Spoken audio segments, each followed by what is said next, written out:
और चलिए अब आपको सुना देते हैं लुंगी टोपी वाला केशव प्रसाद मौर्य का वो बयान जिस पर इतना विवाद है। कितने लुंगी छाप गुंडे घूमते थे, जालीदार गोली टोपी लगाए हुए, राइफल रिवॉल्वर बंदूक लिए हुए व्यापारियों को डराने और धमकाने का काम कौन करता था? आपकी जमीनों पर कब्जा करना और कब्जा कर ले तो शिकायत करने भी मत जाना, ऐसी धमकी कौन देता था?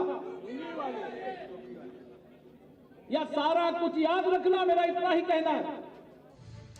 और अभिषेक उपाध्याय हमारे संवाददाता इस वक्त हमारे साथ हैं, जिन्होंने ये बड़ा इंटरव्यू लिया है केशव प्रसाद मौर्य का। उनके विवादित बयानों के बाद पहली बार टीवी9 भारतवर्ष पर आए केशव प्रसाद मौर्य, उन्होंने अपने बयानों के बारे में बताया। अभिषेक, आप बार बार उनसे उनके बयानों का आशय पूछ रहे थे, बार बार मतलब पूछ रहे थे, तो एक बात तो वो कह रहे हैं कि हाँ जो हुआ है आप जाके लोगों से पूछिए, लेकिन बार बार वो बीच में विकास की बातें भी ला रहे हैं। तो क्या यही बीजेपी की स्ट्रैटेजी है कि जो हिंदुत्व का मसला है, जो लोगों को उनकी तरफ ला सकता है, उनका जो कोर इशू है वो मथुरा की बात हो, अखिलेश अली जिन्ना की बात हो, और साथ ही 5 साल सरकार के विकास काम की बात, दोनों साथ लेकर चलना है, यही स्ट्रैटेजी है?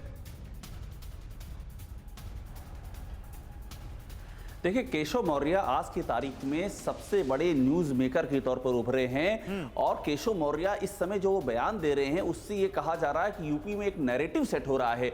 आलम ये है कि केशव मौर्य का एक बयान पूरा नहीं होता है कि लोग अगले बयान का इंतजार करते हैं कि अब वो क्या कहने वाले हैं। उस पर जो प्रतिक्रियाएं आ रही हैं वो प्रतिक्रियाएं जो हैं जबरदस्त आ रही हैं। तो कुल मिलाकर के आप यूं समझ लीजिए कि आज की तारीख में केशव मौर्य जिस तरह से बातें सामने रख रहे हैं वो माना जा रहा है कि वो एक पूरे के पूरे नैरेटिव सेट करने का काम कर रहे हैं। और आज जब हमने उनका इंटरव्यू लिया तो हमने ये सारे सवाल पूछे, तो आप जो कह रहे हैं वो बात बड़ी दीगर है। उन्होंने कहा देखिए हमारा विकास हमारा एजेंडा, हम विकास के एजेंडे से हिल नहीं रहे हैं। और वो हमने जो बयान दिया था समाजवादी पार्टी के गुंडों के लिए दिया था, उन्होंने अतीक अहमद का जिक्र किया है। तो कुल मिलाकर के आप ये एकदम क्लियर समझिए कि वो विकास की बात तो कर ही रहे हैं, लेकिन एक जो मैसेज देना है उस मैसेज को देने के लिए केशव मौर्य ही आज की तारीख में बीजेपी का सबसे प्रमुख चेहरा बनकर के उभरे हुए हैं। और अभिषेक, जिस नैरेटिव का आप जिक्र कर रहे हैं और गौरव ने भी जो सवाल पूछा था, अगर हम देखें, देखिए विकास की बात तो कर रहे हैं, लेकिन एक खास जो तबके का जिक्र यहां पर कर रहे हैं, चाहे वो लुंगी या फिर जालीदार टोपी का जिक्र करें,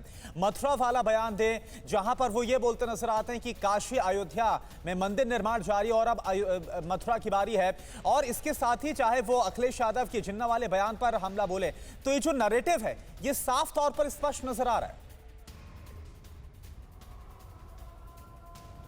बिल्कुल, देखिए ये एकदम क्लियर है कि केशव मौर्य जो बातें बोल रहे हैं उसके मायने क्या हैं, ये एकदम खुल करके सामने आता है।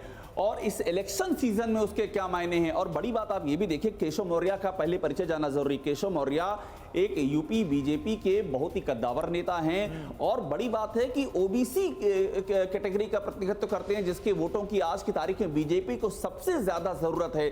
इसलिए अगर ओबीसी कैटेगरी का एक बड़ा नेता, एक कद्दावर नेता हिंदुत्व का सबसे प्रखर वाहक बनकर के सामने आता है, तो आप ये समझ लीजिए कि इस चुनाव में किस तरह से पूरा नैरेटिव सेट करने की कवायद है। और केशव मौर्य, मैं बार बार कह रहा हूं, इस कवायद के अगुआ बन के सामने आ रहे हैं। अभिषेक, परवाह देश की, सोमवार से शुक्रवार रात 10 बजे टीवी9 भारतवर्ष पर।